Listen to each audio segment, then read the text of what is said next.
Well, I want to talk about a concept, a very simple concept, the concept of focus, and what focus means in software for architecture, engineering, and construction. But to do that, to talk about the concept, I want to start with a thought exercise that has nothing to do with AEC, but from another industry. So if you would, please take a second to think about this scenario. On the slide, you see two bullet points. They're sort of contrary to each other. So the first one says, some people argue that there is essential communicative quality in sound or voice, and they dedicate their professional work to producing clear, meaningful sound. Some other people argue that sound is archaic and backward, and we ought to be doing everything in film without sound. Well, this is an actual argument, a real argument that occurred 100 years ago, before sound was synchronized into film, and even during the period of time when sound was being synchronized into film. And I was thinking about that again last night because I was watching a movie. I was looking online for a movie to watch, and I found this one from 1961, Splendor in the Grass, and it's just such a beautiful film. I thought I would show a clip of it here. I think it has some gas.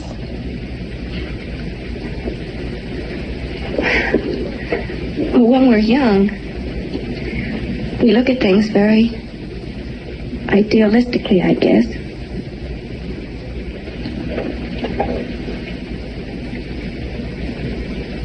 And I think Wordsworth means that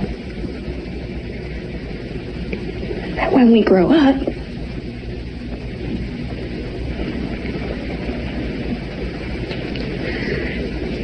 that we have to forget the ideals of youth and find strength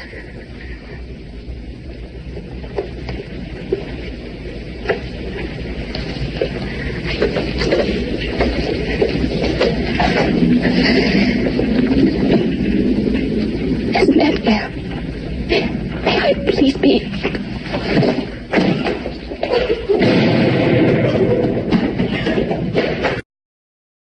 So that's a very powerful film. Clearly, just a great example of the power of synchronizing sound into film. And there was a time when that wasn't possible. There was a time 100 years ago and before when we had recorded sound. We certainly had recorded sound, and it was, and that's a very powerful medium. I would never suggest that it's not, and the same is true for film. I'm as big a fan of silent movies as anyone is, and it's just extremely rich art form. But there is something that happens that's different when the two are combined to each other, when the sound is put into the film. It changes the sound. It becomes different than what it was. If you can imagine just listening to the sound of that scene by itself without the film, it would certainly communicate, and it would have an effect. But it's different when you see it in the film. And likewise, if you see the film without the sound, it would be, of course, it's beautiful staging, right, cinematography, but it becomes something else when the sound is there. And I would say that somehow it's something different than the parts separately. It's greater than the sum of the parts.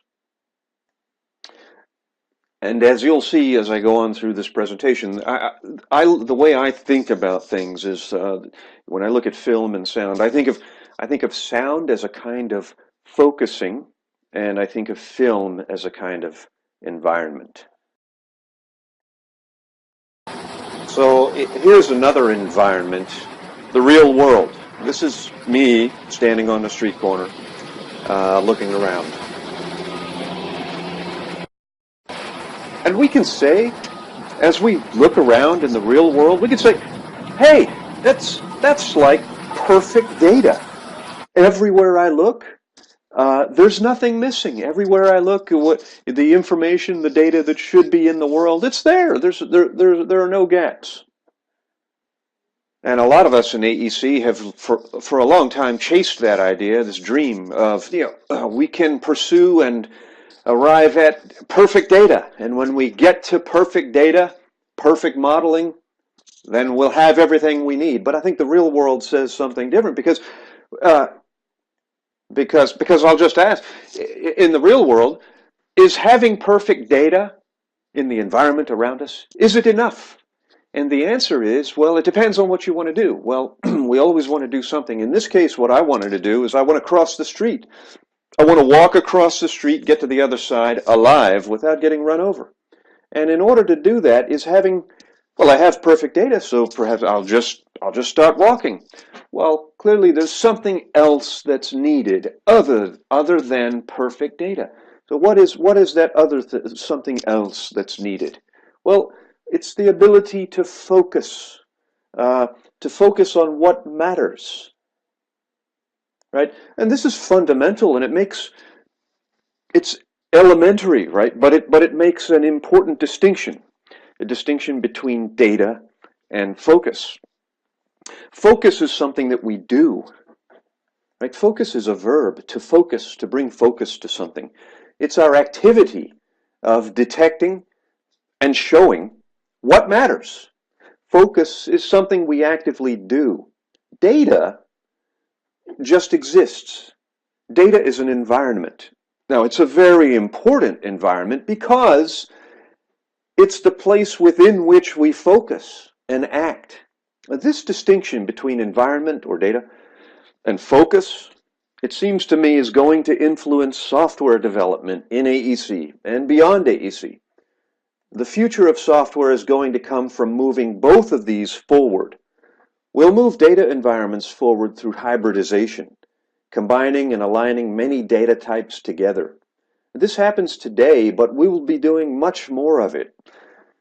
It'll be the way environmental data is always presented, as a hybrid combination of models, point clouds, videos on their trajectories in the model, photos aligned in place, databases, and so on, all aligned together as one environment, one hybrid. But that's not all, and that's not enough. Focus is going to have to move into the future too, and we're going to move focus forward by moving focus into the data environment. We're going to have focus expressed within the data hybrid. And focus is going to come from various new kinds of techniques and methods that can show what matters, that can declare that what should be here is here, and while being very clear about what here means. And focus will provide a kind of conceptual encoding, and I'll talk more about that. A conceptual encoding that makes very complex things, very complex data environments, intelligible and understandable. A kind of conceptual diagramming that brings understanding that supports action. So I try to be clear about the word focus and the definition of focus, which I think it has three aspects. The 3 bullet points on this slide. Show what matters, declare that what should be here is here, and provide a kind of conceptual encoding for intelligibility supporting action. And the first of those two, let me talk a little bit more here. Showing what matters mitigates information overload, and declaring that what should be here is here, and then what should be there is there, and so on. This mitigates information omission uncertainty. Now, information overload and omission uncertainty are two pervasive burdens of every kind of data environment, not just models, not just an AEC, but of any kind of data type, any kind of environment anywhere. They're always present, these burdens. And this is the reason for focus. The purpose of focus is to address these pervasive burdens which are always present and to mitigate these burdens. And I'll be showing both the reminder of the traditional means of focus in AEC, the traditional techniques and methods, and suggestions on new possibilities for expressing focus in very complex data. And by a very happy coincidence, because I'm interested in this subject, I was with my son in Chicago at the Art Institute, and we were very lucky, and there was an exhibit of Picasso's work and Picasso's amazing drawings. And at the same time, my son was reading this interesting book called The 5 Elements of Effective Thinking, which happened to have on pages 29 and 30 a discussion of these particular drawings by Picasso. And the book says on page 29, and I'm quoting, in 1945 through 1946, Pablo Picasso produced a powerful series of drawings of bulls. When you arrange the bulls in order of detail, the most detailed is a realistic drawing of a bull. All the features are there. Then, in a series of 18 drawings, Picasso step by step simplifies the previous image. The shading of the hide vanishes, the details of the muscle disappear, the texture is gone, the three-dimensionality evaporates. By the 18th bull, we see a line drawing, a simple image consisting of 10 curves and 2 ovals, but those 12 marks distill the essence of that bull, its strength and masculinity. The clutter is gone, the essence remains. This final image, the one on the right, was the only one in the series that Picasso entitled The Bull. I'm still quoting. By systematically cutting peripheral parts, being careful not to turn the bull into a cow, we force ourselves to appreciate what's important. Isolating those elements can give a great deal of focus to life decisions, again from the book. So let's jump into AEC then. This is a model that I built before joining Bentley Systems. This model has, I would say, a huge amount of detail, not just in some places, but throughout. It's a highly detailed model, but it doesn't have any focus. There is no focus provided within this model showing you what matters. There is nothing declaring that what should be here is here, not in any specific way.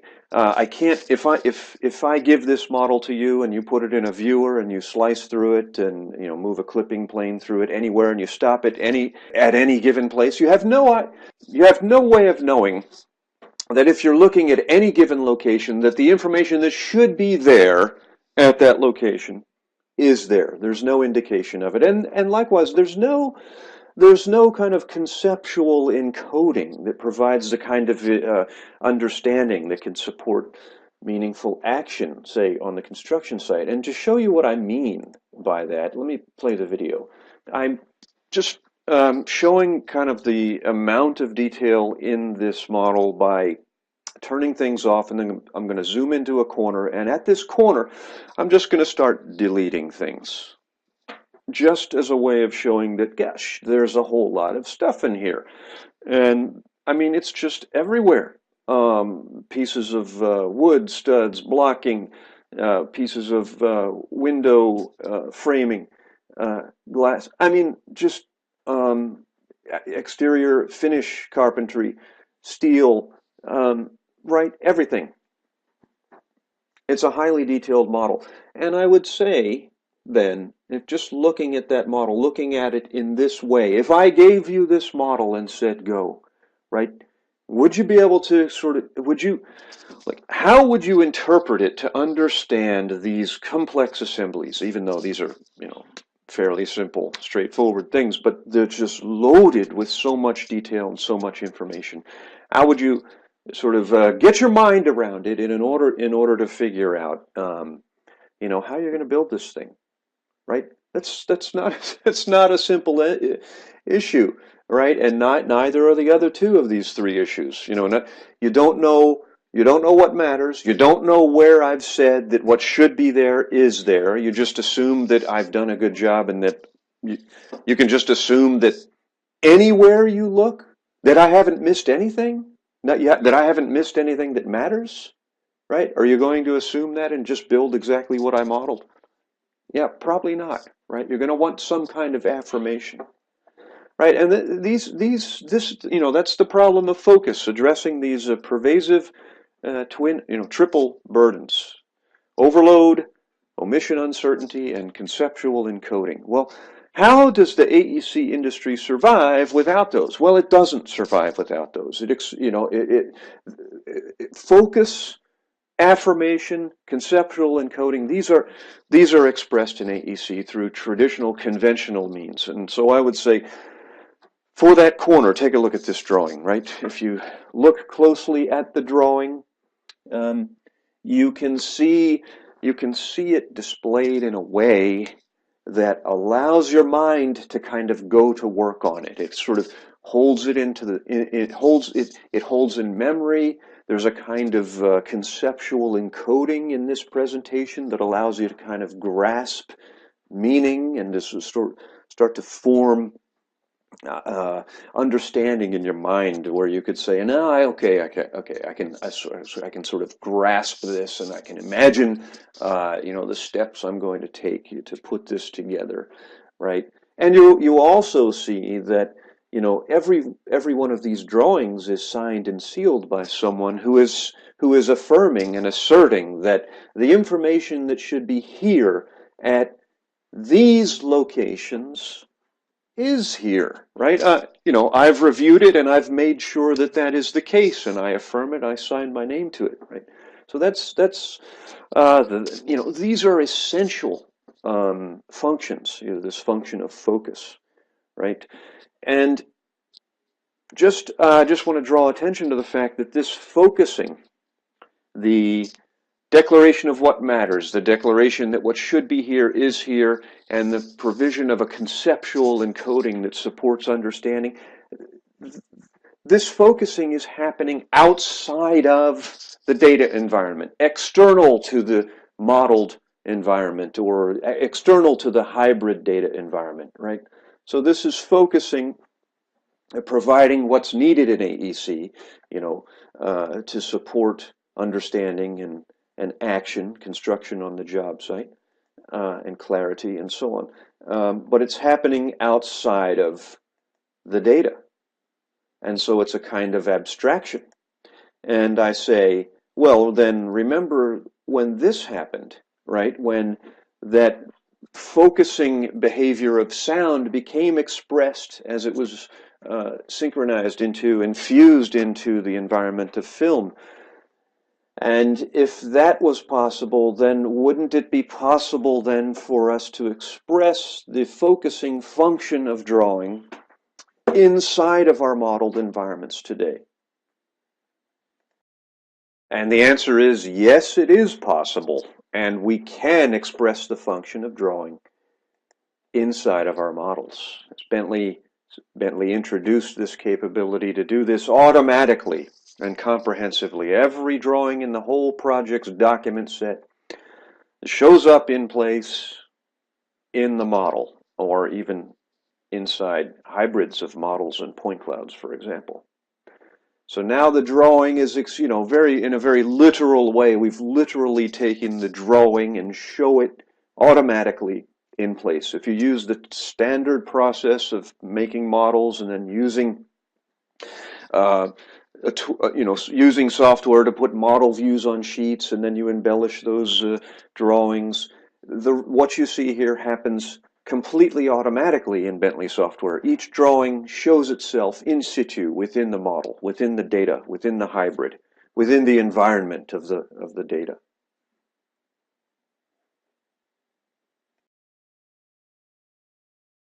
And here's the same thing in another example back on the this other building, which actually is now a hybrid of a point cloud and a vector model, with the focus in situ, as you can see there. And so this idea of focus in data is a frontier. It's going to expand. This surely is just a beginning.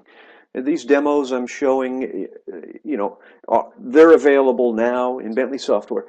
And many of you are using them already since 2012. And I believe more people will start using this concept of focus in data in myriad new ways.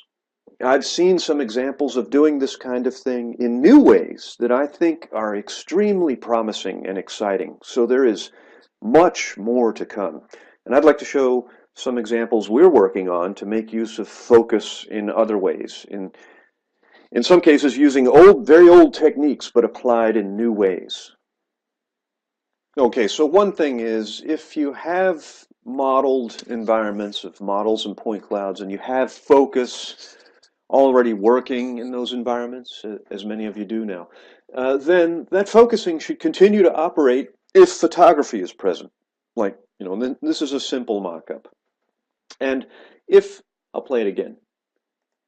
If you're out on the job site with a camera, as you are all the time, video or photos, and you capture photography of any kind, still, cropped, video, spherical, panoramic, it should just sort of accumulate and should make itself, it should become, should just enter into the data environment and not just as dots on a map, but it should be aligned with the rest of the data. It should just continue to appear in your data environment. The environment, right, the one within which you're creating focus, showing what matters and what people are supposed to do.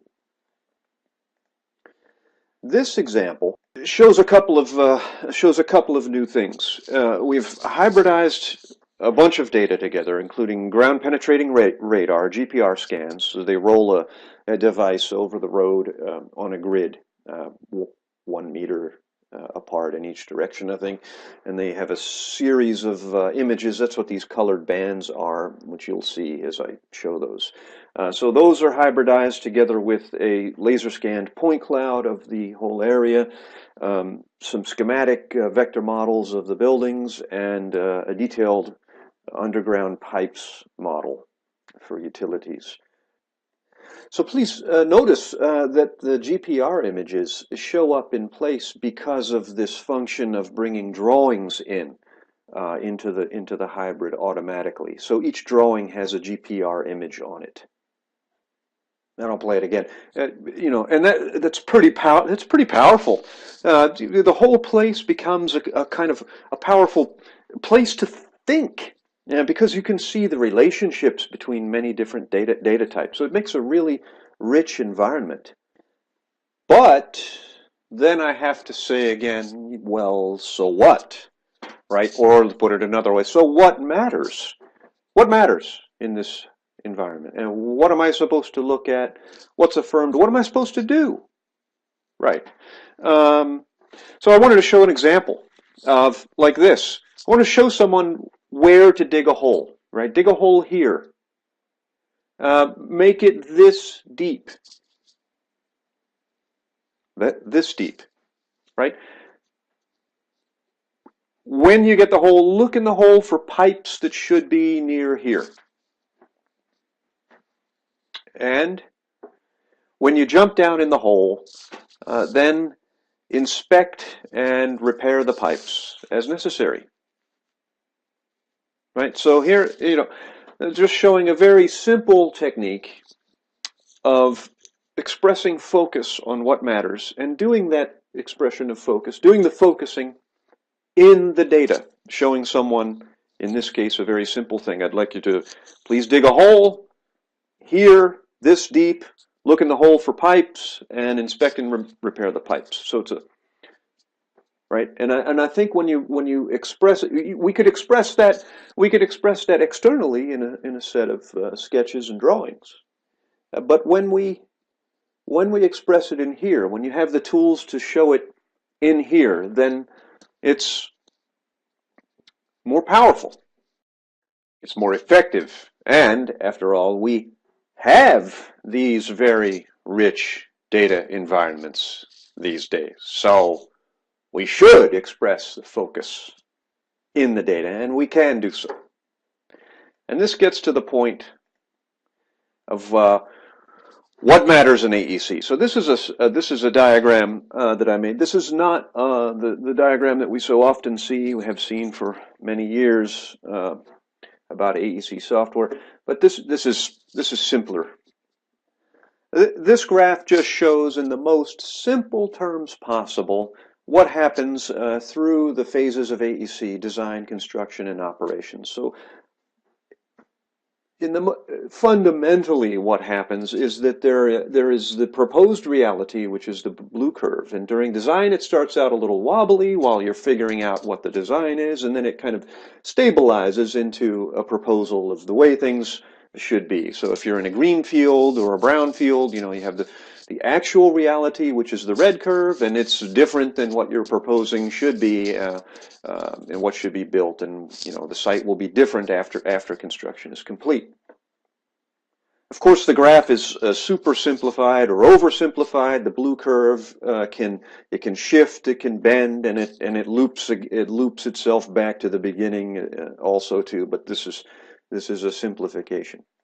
But the point of the graph is just this. During design, the way things are and the way they're designed to be are far apart from each other. Actual reality and proposed reality are at their greatest separation, greatest distance apart from each other. During construction, they're brought closer together, and that is by making actual reality move toward what's proposed. So if it's an empty field and you're building a building, then the actual reality is systematically altered until actual reality is brought into conformance with what was proposed. And so at the very end of construction, those two things, the way actual reality and proposed reality, are as close to each other as they're going to get. And then you're in operations and maintenance. And then actual reality, just because of the nature of the universe and entropy, actual reality degrades over time, and maintenance is required. You have to perform maintenance on the facility in order to keep it up, in good operation and in conformance with what was proposed. And of course, it's obvious to everyone that if you don't do maintenance and if you neglect maintenance for long enough, then the actual reality, falls far away from what was proposed, and the asset just falls away into ruin. So I think that means that AEC is about action, right? It's this action of moving reality during construction toward the proposal, and then doing the same thing in operations and maintenance, moving reality or keeping reality in conformance with what was proposed. And how does that happen, right? So just a simple idea that's almost overlooked because it's too simple. It's so right in front of us that we don't even think about it. But how does this happen? It doesn't happen from going out on the job site and just doing random actions, just making stuff up and doing anything, because that won't result in bringing these curves together, right? It has to be specific action and purposeful action, informed action. And how does that happen? It comes from focus. It comes from being able to take very complex data, look at it, show what matters, see what matters, understand where the data is good enough, and understand where it's informing specific action, right? And being able to interact with the data in a way that provides the kind of conceptual encoding that allows me to build an understanding of what I'm supposed to do. So this all comes back to the techniques of focus, whether they're conventional, tried and true, time-tested, or whether they're the future expression of that, carrying what we know works and carrying that into the future and expressing it in the most powerful ways possible in support of understanding and in support of informed, meaningful action on the job site to get the job done. So I think that says something about the purpose of information systems in AEC, the purpose of software, and the purpose of data. All right, so if the ability to focus is what matters, then what would that look like in practice, in a workflow? So focus is let me play the video here. So this is an example of some focus inside some data, and focus is authored, delivered, and issued, right? Kind of the same way you produce and issue a set of drawings. Each focus has an ID, say a name and a number. And a single focus ID could invoke a whole set of related focusing transformations in the data. Now, I could put a link to a focusing event into an email and send it to you. You click on the link, and that would launch a viewer, say a browser. And the data would stream to your device, whatever device it is. Could be a mobile device, any kind of tablet, any kind of smartphone, notebook computer, any kind of computer. The data would stream to you, and then the camera would move through the data, starting from some starting position that gives you an orientation, and it could be predetermined. You know, this would be a good starting position for this focus event. Start over here. Move the camera from here through the data over to the location of the focus, transform the data, show what matters, show what needs to be understood, and what is supposed to be done. Now I'm showing that here in this presentation just so I can show it to you as a video, but this is beyond video. This idea is immersion in live data and the transformation of the data on demand to show you what matters and what you're supposed to do. And as you're moving through the data and looking at what matters, you're free at any time to stop, move around, look at the data from some other vantage points or from anywhere you want to in order to clarify what's being shown and what it means.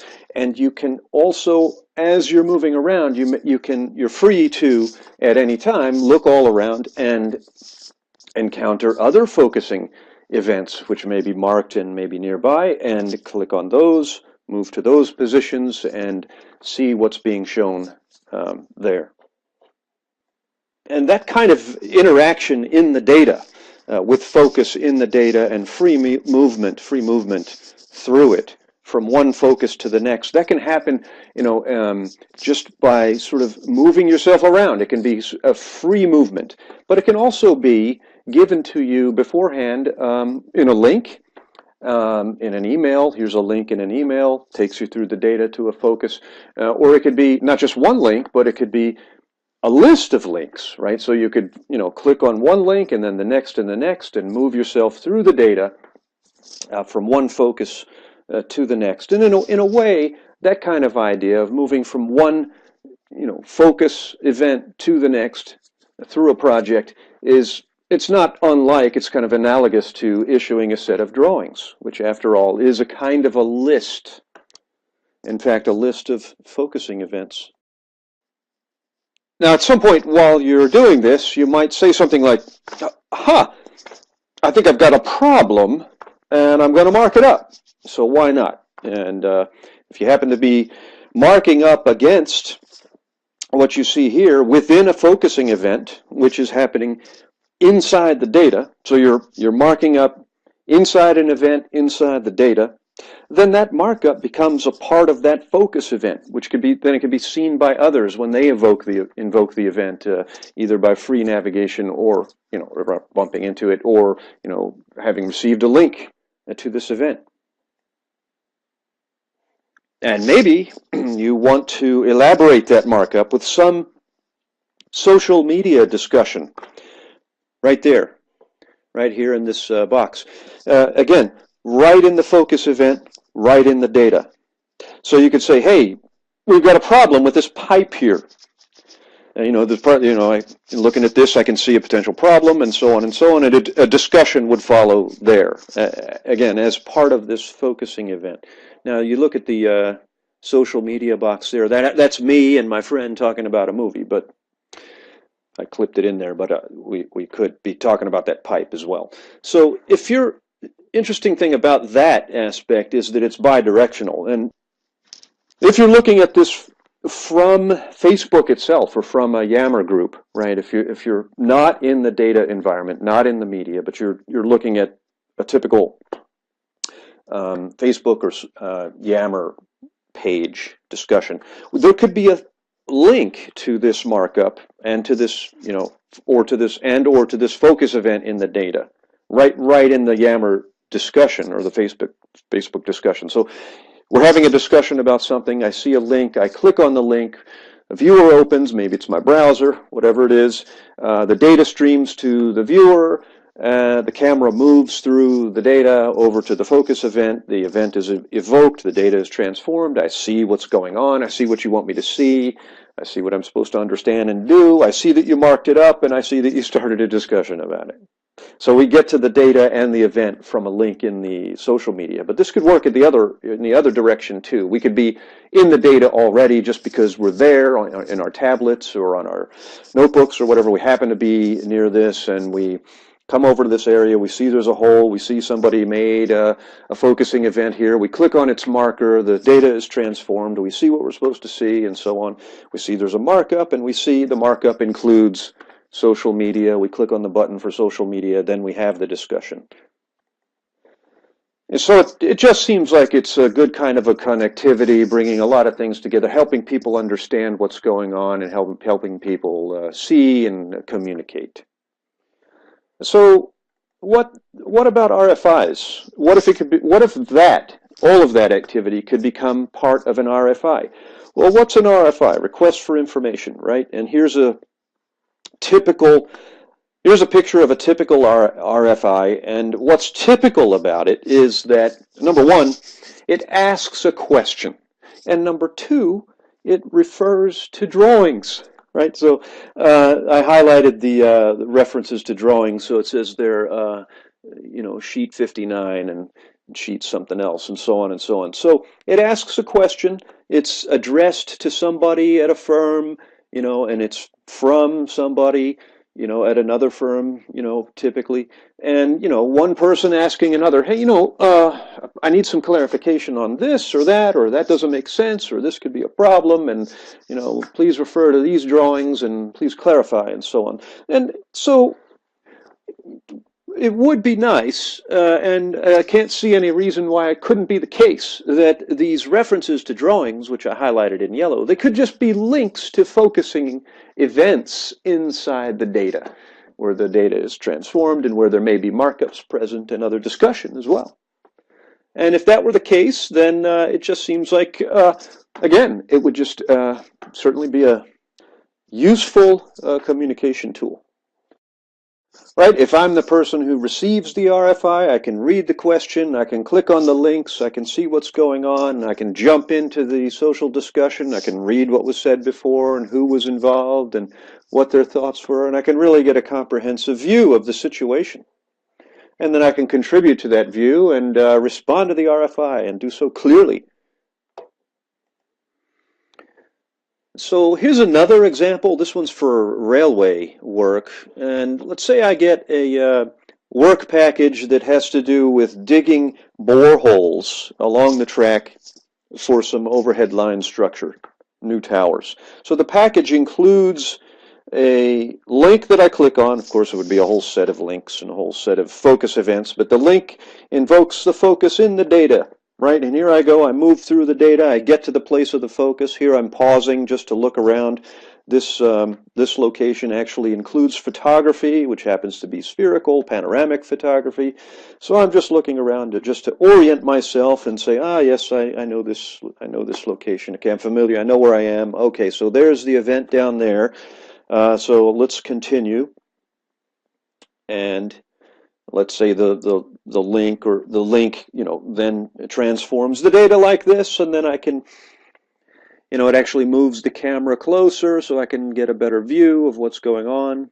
I see something about the depth and the width of the borehole. I see some associated data in a table, and so on.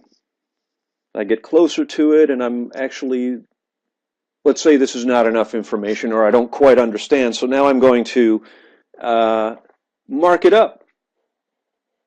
So here we go, I mark it up and I start a discussion. I ask some colleagues what's going on, and I don't know about this or, that, and then we get some clarity, maybe we get some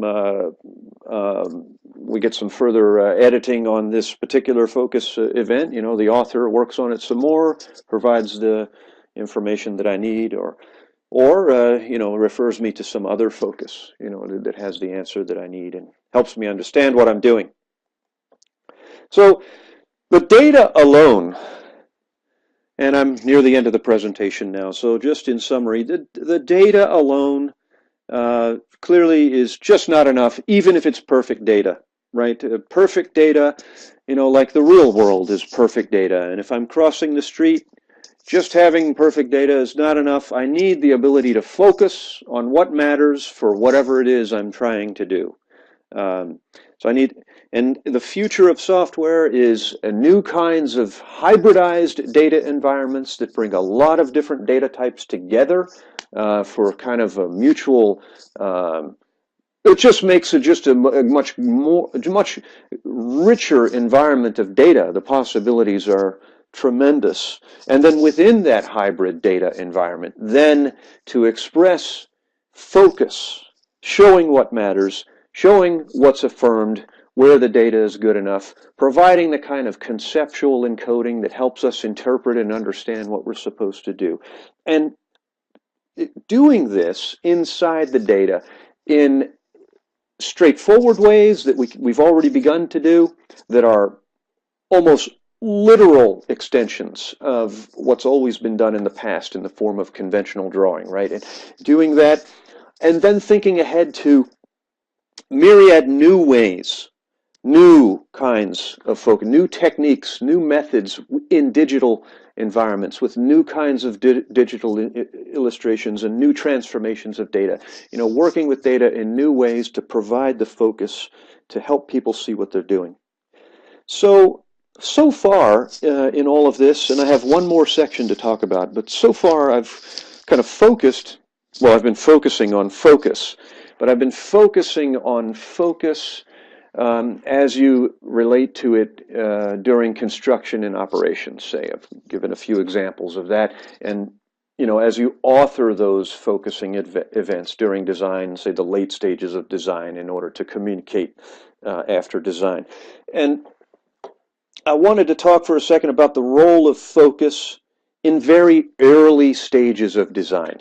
So, yeah, focus is about what matters, but in the earliest stages of design, we don't really know yet what matters. We're not sure what matters yet. That's what we're trying to figure out. And but we actually very often, well, I would say probably always, we're using focus anyway. In early stages of design, we're using focus in one form or another in order to explore and unfold and try to find what matters. And so take a look at this data here, this environment, and these focusing drawings or paintings. This is a hand-built model with hand-drawn drawings or hand-painted paintings. And as you can see, the drawings and paintings, they show up in the data, in the space of the hand-built model. So the hand-built model was made from cardboard, and then photographed and converted into a point cloud using a free service. There are many to choose from. We used visualsize.com for this one, and it works great. And these drawings, paintings, and this model were made by Mark O'Brien in Lexington, Kentucky. Mark is an architect and a dean at the University of Kentucky College of Design, School of Architecture.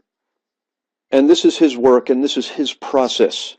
And so Mark is a prolific designer, and he uses drawings to try to explore what matters. And he looks at his own work. It's a kind of his thought process. It's a process of putting things down and looking for what matters, trying to see what resonates, what holds in the memory, what jumps out as significant.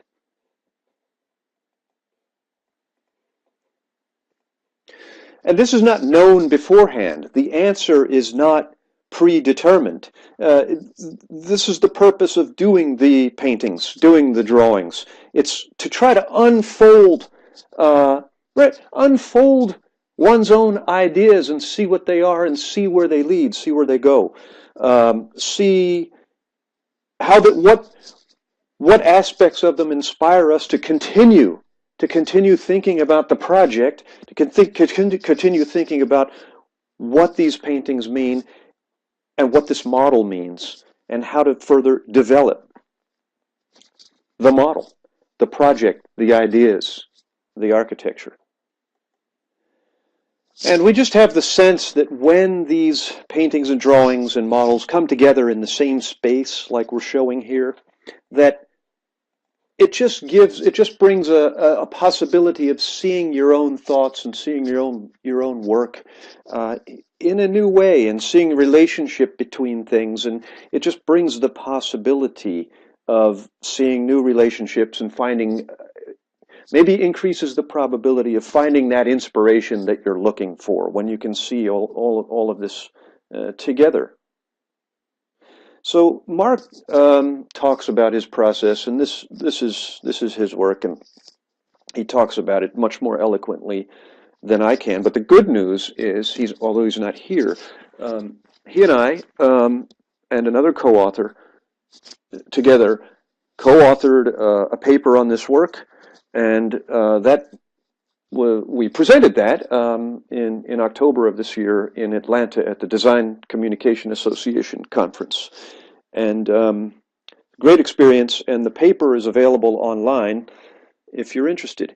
I would also say, if you're interested in this work and would like to start this kind of thing yourself, please email me. I would love to help. So if you would like to try this out with your drawings and your models and your process, I would love to help out any way I can. And so if you're interested in that, here's my email address at the bottom of this slide, and this is the paper that Mark O'Brien and Hugo Mulder and I wrote and presented at DCA last month. That's the link. If you're interested in the paper, you can click on the link and find our paper on page 300. Oh, and I should mention that for our next trick, we intend to put a generative components engine in the midst of that data with those paintings and drawings in that hand-built model, and drive modeling forward by identifying features or aspects of those drawings, in space, in situ, in the data, and using those features within generative components to drive modeling forward. So that's our next step. Okay, so that almost concludes my presentation.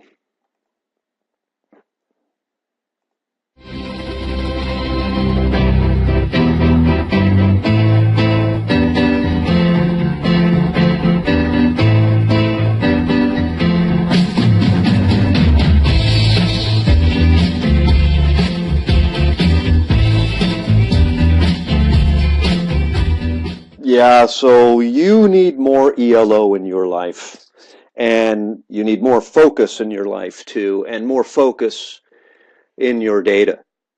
So there's something else.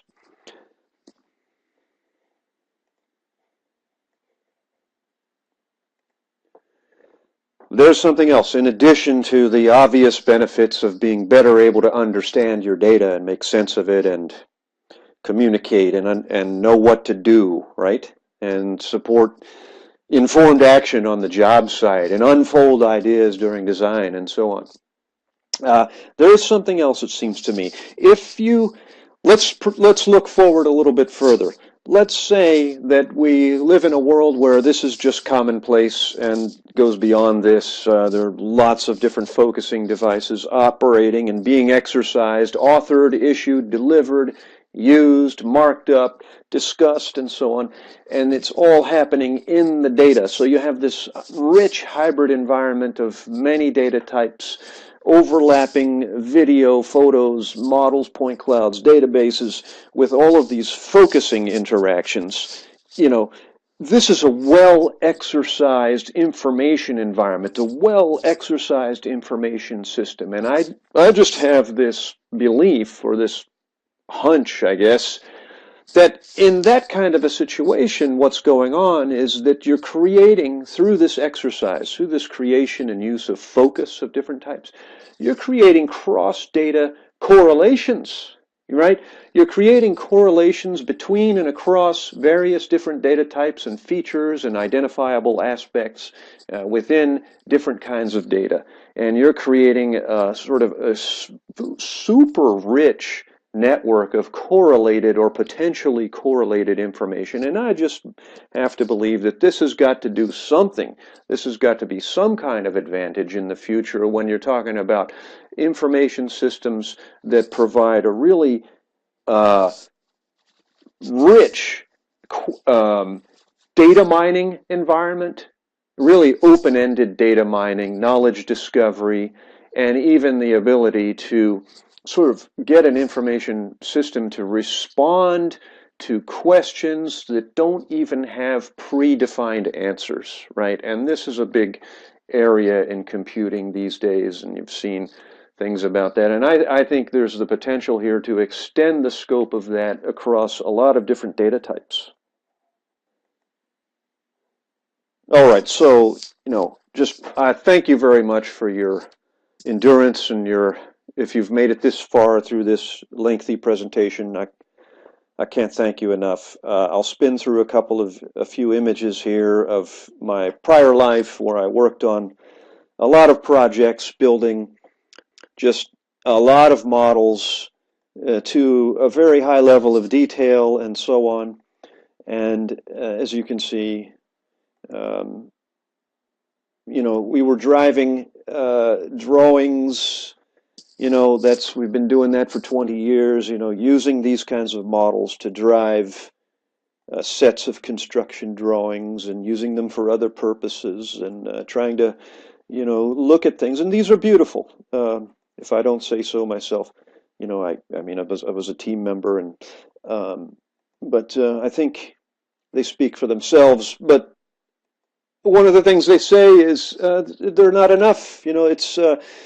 That was my experience, having worked for so long on so many projects, modeling, modeling, and modeling, and modeling everything, right? As if everything everywhere matters, and it does, right? But in order to be clear and to support action, meaningful action on the job site, to provide a kind of understanding, a kind of conceptual encoding that lets people understand what's going on, what matters in that sense, what they're supposed to look at, what's coming up next, what they're going to be doing, and so on, or helping us understand our own ideas as we're trying to develop them and unfold our thoughts and our designs.